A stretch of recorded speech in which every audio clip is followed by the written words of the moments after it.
Bacaan liturgi Kamis 4 Agustus 2022. Hari biasa, pekan biasa ke-18, perayaan wajib Santo Yohanes Maria Vianney Imam. Bacaan dari kitab Yeremia. Beginilah sabda Tuhan. Sungguh, akan datang waktunya, aku akan mengikat perjanjian baru dengan kaum Israel dan kaum Yehuda. Bukan seperti perjanjian yang telah kuikat dengan nenek moyang mereka ketika aku memegang tangan mereka dan membawa mereka keluar dari tanah Mesir. Perjanjianku itu sudah mereka ingkari, meskipun akulah Tuhan yang berkuasa atas mereka. Demikianlah sabda Tuhan. Tetapi beginilah perjanjian yang kuikat dengan kaum Israel sesudah waktu itu. Demikianlah sabda Tuhan. Aku akan menaruh Tauratku dalam batin mereka dan menuliskannya dalam hati mereka. Maka aku akan menjadi Allah mereka dan mereka akan menjadi umatku. Dan tidak usah lagi orang mengajar sesamanya atau mengajar saudaranya dengan mengatakan, "Kenallah Tuhan," sebab mereka semua, besar kecil, akan mengenal aku. Demikianlah sabda Tuhan. Sebab aku akan mengampuni kesalahan mereka dan tidak lagi mengingat dosa mereka. Demikianlah sabda Tuhan.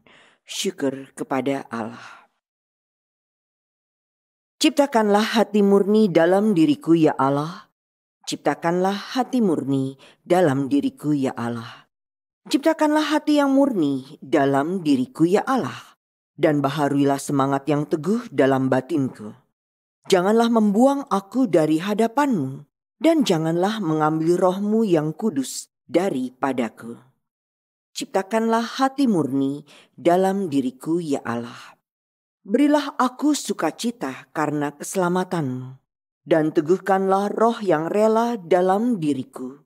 Maka aku akan mengajarkan jalanmu kepada orang-orang durhaka, supaya orang-orang berdosa berbalik kepadamu. Ciptakanlah hati murni dalam diriku ya Allah. Tuhan, Engkau tidak berkenan akan kurban sembelihan, dan kalaupun kupersembahkan kurban bakaran, Engkau tidak menyukainya. Persembahanku kepadamu ialah jiwa yang hancur, hati yang remuk redam, tidak akan kau pandang hina ya Allah.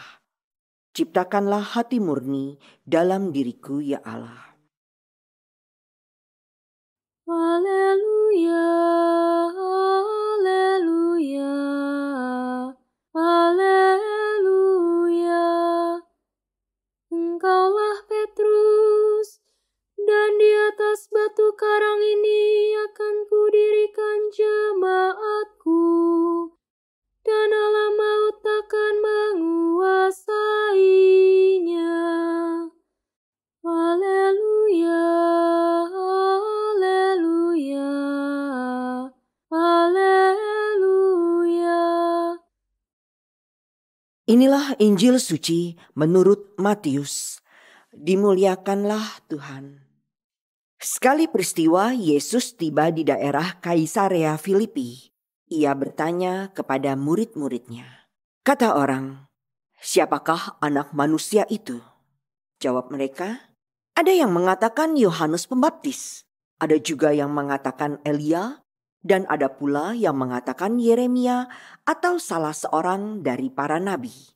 Lalu Yesus bertanya kepada mereka, "Tetapi apa katamu? Siapakah aku ini?" Maka jawab Simon Petrus, "Engkaulah Mesias, Anak Allah yang hidup." Kata Yesus kepadanya, "Berbahagialah engkau Simon anak Yunus, sebab bukan manusia yang menyatakan itu kepadamu, melainkan Bapa-Ku yang di surga.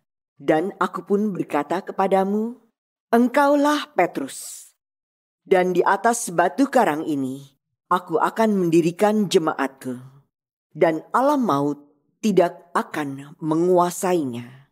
Kepadamu akan kuberikan kunci kerajaan surga. Apa saja yang kau ikat di dunia ini akan terikat di surga, Dan apa saja yang kau lepaskan di dunia ini akan terlepas di surga." Lalu Yesus melarang murid-muridnya memberitahukan kepada siapapun bahwa dialah Mesias. Sejak saat itu, Yesus mulai menyatakan kepada murid-muridnya bahwa ia harus pergi ke Yerusalem dan menanggung banyak penderitaan dari pihak tua-tua, imam-imam kepala, dan ahli-ahli Taurat, lalu dibunuh dan dibangkitkan pada hari ketiga. Tetapi Petrus menarik Yesus ke samping dan menegur dia. Katanya, "Tuhan, kiranya Allah menjauhkan hal itu. Hal itu sekali-kali takkan menimpa engkau." Tetapi Yesus berpaling dan berkata kepada Petrus, "Enyahlah iblis, engkau suatu batu sandungan bagiku. Sebab engkau memikirkan bukan hanya dipikirkan Allah, melainkan apa yang dipikirkan manusia." Demikianlah sabda Tuhan. Terpujilah Kristus.